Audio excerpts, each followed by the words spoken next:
আমাদের পাড়ার প্রত্যেকেই এই দুটো দিনের জন্য সারা বছর অপেক্ষা করে থাকে। পাড়ার বয়স্ক লোক থেকে শুরু করে বাচ্চারা পর্যন্ত চরম লেভেলের এনজয় করে। তো চলো চলো আজকের ভিডিওটা এখান থেকে শুরু করছি।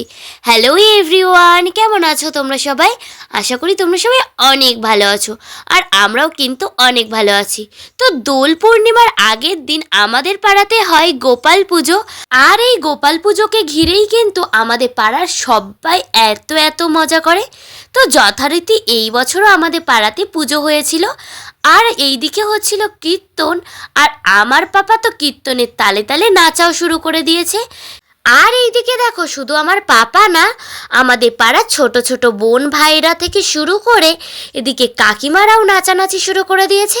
এদিকে তো আমার পাপাকে ওরা নিয়ে চলে গেছে নাচ করাতে। আমার পাপা তো এগুলো অনেক বেশি পছন্দ করে। আর এইদিকে দেখো, আমার পাপা তো বসেই থাকতে পারছে না, নিজেকে কন্ট্রোলই করতে পারছে না, যেখানেই যাচ্ছে সেখানেই দুহাত তুলে শুধু নেচেই যাচ্ছে। আর এইদিকে দেখো, আমাদের পাড়ার সমস্ত দাদুরাও কিন্তু নাচা শুরু করে দিয়েছে। তার মানে তো বুঝতেই পারছো যে কীর্তনের কেমন মহিমা। কীর্তনের তালে তালে সবাই নাচা শুরু করে দিয়েছে। তারপরেই কীর্তন শোনা হয়ে গেলে আমরা চলে গেছিলাম প্রসাদ পেতে। আর এখানে কিন্তু ছিল খিচুড়ি, আর খিচুড়ির সাথে তো ঘ্যাট থাকবেই, তাই না? তার সাথে ছিল চাটনি, পাঁপড় আর বোঁদে। আর এই এত কিছু প্রসাদ পাওয়ার পরে আমরা সবাই মিলে চলে গেছিলাম বাড়িতে। আর এই দিকে দেখো, আমার পাপাও কিন্তু প্রসাদ খাচ্ছে একেবারে মনের সুখে। শুধু ও নিজে খায়নি, তার সাথে কিন্তু আমাদেরকেও খাইয়েছে। যাই হোক, তারপরে চলে গেছিলাম আমরা বাড়িতে। আর তারপরের দিন মানে দোল পূর্ণিমার দিন আমার পাপা আর মা তো সকাল সকালই শুরু করে দিয়েছে রং খেলা। আর এইদিকে দেখো, আবির মাখিয়ে তো আমার পাপাকে পুরো ভূতি বানিয়ে দিয়েছে। আর আমরাও সবাই বেরিয়ে পড়েছিলাম সেজেগুজে।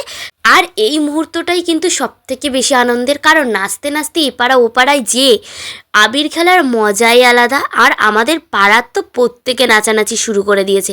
বুঝতেই পারছো, পাড়ার একজনও বাড়িতে নেই, সবাই মোটামুটি যায়। আর তার সাথে সবাই মোটামুটি খুব মজা করে, খুব মানে খুবই। আশা করি তোমরা দেখেই বুঝতে পারছো। আর আমাদের সাথে সাথে তো অন্যরাও অনেক মজা করে। আর আমাদের আশেপাশের মন্দিরগুলোতে গিয়ে একটু একটু থামা হয়, যাতে সবাই একটু জল টল খেয়ে নিতে পারে, কারণ নাচতে নাচতে তো সবাই হাঁপিয়ে যায়।